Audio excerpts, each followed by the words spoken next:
आपने रामकृष्ण परमहंस के बारे में सुना है? आपने विवेकानंद के बारे में सुना है? वे पहले योगी थे जो 1893 में यूनाइटेड स्टेट्स आए थे। वे पहले योगी थे। उनके गुरु रामकृष्ण परमहंस थे। वे एक भक्त थे। उनकी एक देवी मां है और वे समर्पित हैं और वे एकदम अलग ही तरह के हैं। उनके जीवन काल में ही लोग उन्हें भगवान की तरह पूजते थे। उन्हें सूली पर नहीं चढ़ाया गया, उनकी पूजा की गई क्योंकि उनकी उपस्थिति बहुत ही अद्भुत थी। पर वे खाने को लेकर पागल थे। वे लोगों से बात कर रहे होते और वे कहते जरा ठहरो।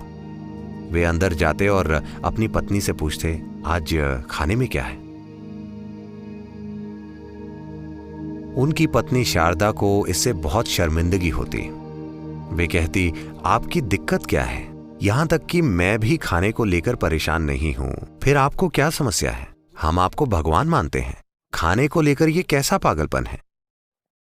उन्होंने कहा, यह ठीक है, पर खाने में क्या है? एक दिन उनकी पत्नी को बहुत शर्मिंदगी हुई और वे बोली, मैं आपसे बहुत शर्मिंदा हूं, आप खाने को लेकर इतने पागल क्यों हैं? वे बोले, आपको पता है देश के उस हिस्से में भोजन हमेशा नहीं, भारत में हम ऐसी प्लेट में नहीं खाते, हम ऐसी प्लेट में खाते हैं। इसे थाली कहा जाता है।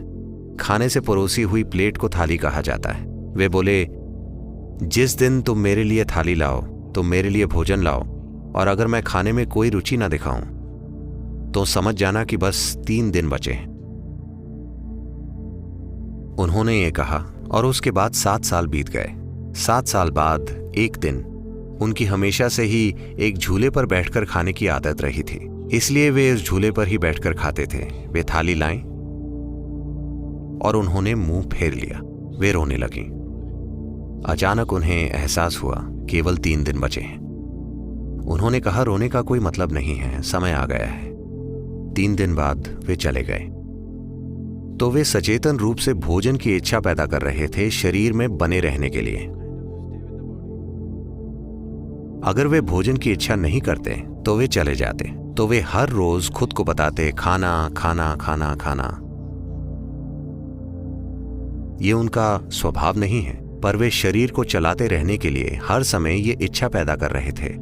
अगर सत्संग में बैठे बैठे उनका अनुभव बड़ा रूप ले लेता तो वे अचानक उठते और पूछते, आज खाना क्या बनाया है? मैं ये और वो खाना चाहता हूं, बस खाने के बारे में सोचना। Just thinking about food, desire, creating a conscious desire for food, just to stay glued. शरीर में टिके रहने के लिए एक सचेतन इच्छा पैदा करना। या तो आपको ऐसी कोई इच्छा पैदा करनी होगी या दूसरी तरह की तरकीबें हैं, या आप में शरीर की यांत्रिकी समझ होनी चाहिए। शरीर की यंत्र प्रक्रिया समझने के लिए एक तरह की भागीदारी चाहिए। ये यूं ही नहीं आती। आत्मज्ञान एक पल में हो सकता है, पर समझ एक पल में नहीं आती, जन्मों तक काम करना पड़ता है।